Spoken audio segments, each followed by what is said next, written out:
అందరికీ నమస్కారం. నేను మీ Sravanthi. Welcome to our channel Sravanthi Bolloju home vlogs.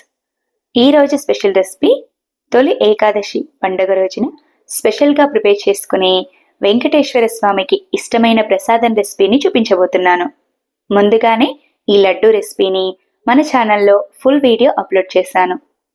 పాకం పట్టి లడ్డూలను ఎలా ప్రిపేర్ చేయాలో ముందు వీడియోలో అప్లోడ్ చేశాను.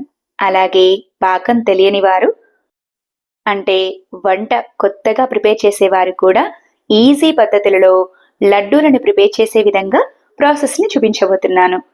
ఇలా ప్రిపేర్ చేశారంటే ఎటువంటి పాకంతో పని లేకుండా కమ్మటి లడ్డూలు క్షణాలలో రెడీ అయిపోతాయి. మరి ఇంకెందుకు ఆలస్యం, సింపుల్గా టేస్టీగా తొలి ఏకాదశి స్పెషల్ లడ్డూలను ఎలా తయారు చేసుకోవాలో చూసేద్దామా? ముందుగా కాస్త వెడల్పుగా ఉన్న బౌల్లోనికి ఇలా స్ట్రైనర్ను పెట్టి తీసుకోండి. ఇలా తీసుకున్న రైస్ను 1 నుంచి 2 సార్లు శుభ్రంగా కడిగి తీసుకోండి. నేను రైస్ని నార్మల్గా మనం ఇంట్లో రైస్ని ప్రిపేర్ చేసే రైస్ని తీసుకున్నాను.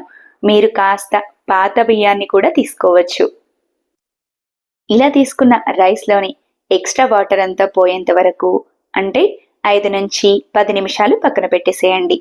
తర్వాత స్టవ్ వెలిగించి అడుగు మందంగా కాస్త వెడల్పుగా ఉన్న బౌల్ను పెట్టుకొని స్టవ్ని హై ఫ్లేమ్లో ఉంచి బౌల్ని హీట్ చేయండి. ఇలా రెడీ అయిన బౌల్లోనికి ముందుగానే స్ట్రైన్ చేసి పెట్టుకున్న రైస్ను వేసి స్టవ్ని మీడియం టు హై ఫ్లేమ్లోకి టర్న్ చేసుకుంటూ రైస్ మొత్తం అడుగు పట్టకుండా చక్కగా పొడి పొడిగా అయ్యేంత వరకు కలుపుతూ ఫ్రై చేసుకోండి.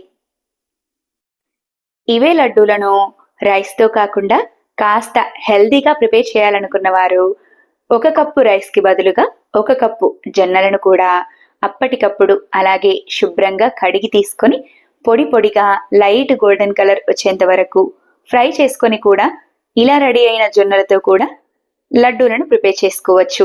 మీ ఇష్టాన్ని బట్టి రైస్తో కానీ జొన్నలతో కానీ లడ్డూలను ప్రిపేర్ చేసుకోండి. చూసారా, రైస్ అనేది పొడి పొడిగా అయిపోయి లైట్ గోల్డెన్ కలర్లోకి వచ్చేసాయి. ఇలా రైస్ అంతా చక్కగా లైట్ గోల్డెన్ కలర్ రాగానే కాస్త వెడల్పుగా ఉన్న ప్లేట్లోనికి తీసుకొని వేడి పూర్తిగా చల్లారేంత వరకు పక్కన పెట్టేసేయండి. స్టవ్ వెలిగించి చిన్న కళాయిని పెట్టుకొని 1/2 కప్పు వరకు నెయ్యిని వేసుకోండి. ఇలా నెయ్యి చక్కగా హీట్ అయిన తర్వాత డ్రై ఫ్రూట్స్ని వేసుకోండి. డ్రై ఫ్రూట్స్ అంటే కాజు, బాదాం, కిస్మిస్ను 1/2 కప్పు చొప్పున వేసుకోండి. తర్వాత ఎండు కొబ్బరి ముక్కలను కూడా 1/2 కప్పు వరకు వేసుకోండి. ఇలా కొబ్బరి ముక్కలను వేసుకోవడం ద్వారా లడ్డూలను తినేటప్పుడు అక్కడక్కడ పంటికి తగులుతూ చాలా టేస్టీగా ఉంటుంది. రైస్ చల్లారేలోగా ఇలా డ్రై ఫ్రూట్స్ అన్నింటినీ మంచి గోల్డెన్ కలర్ వచ్చేంత వరకు ఫ్రై చేసుకుని పక్కన పెట్టేసేయండి. తర్వాత పిండిని గ్రైండ్ చేయడం కోసం మిక్సీ జార్ని తీసుకొని ఫ్రై చేసి పెట్టిన రైస్ మొత్తాన్ని మిక్సీ జార్లోకి వేసేయండి. మీరు ఎక్కువ క్వాంటిటీలో లడ్డూలను ప్రిపేర్ చేస్తూ ఉంటే మర పట్టించి తీసుకోండి. ఇలా తక్కువ క్వాంటిటీలోనే రైస్తో లడ్డూలను ప్రిపేర్ చేస్తున్నట్టయితే మిక్సీ జార్లోకి వేసి గ్రైండ్ చేసుకోండి.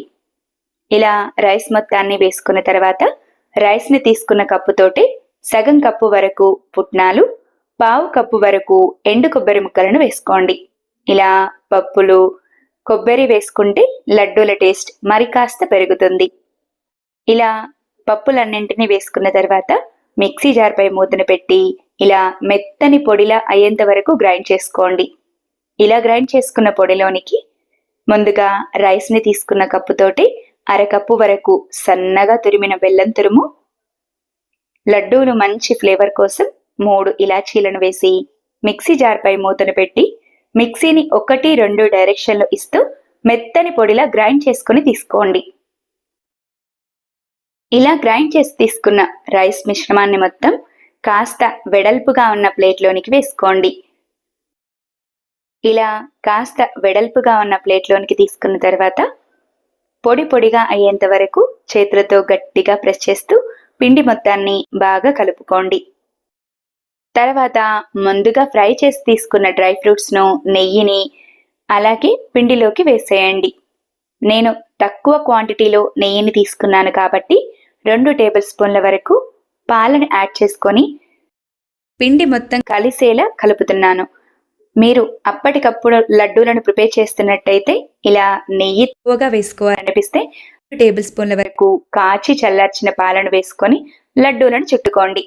మీరు ఎక్కువ రోజుల వరకు లడ్డూలను స్టోర్ చేస్తున్నట్టయితే అరకప్పు నెయ్యిని బాగా హీట్ చేసుకొని వేడి వేడిగా ఉన్నప్పుడే పిండిలోనికి వేసుకుని పిండి మొత్తం కలిసేలా కలుపుకుంటే నెయ్యి వేడికి బెల్లం పూర్తిగా కరిగి పిండి తడి తడిగా మారిపోతుంది.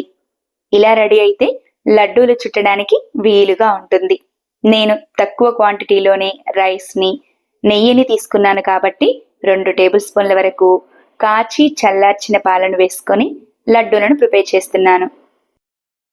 మీరు ఎక్కువ క్వాంటిటీలో లడ్డూలను ప్రిపేర్ చేస్తున్నట్టయితే ఇలా ముందుగా చెప్పిన విధంగా నెయ్యిని వేసి ప్రిపేర్ చేసుకోండి.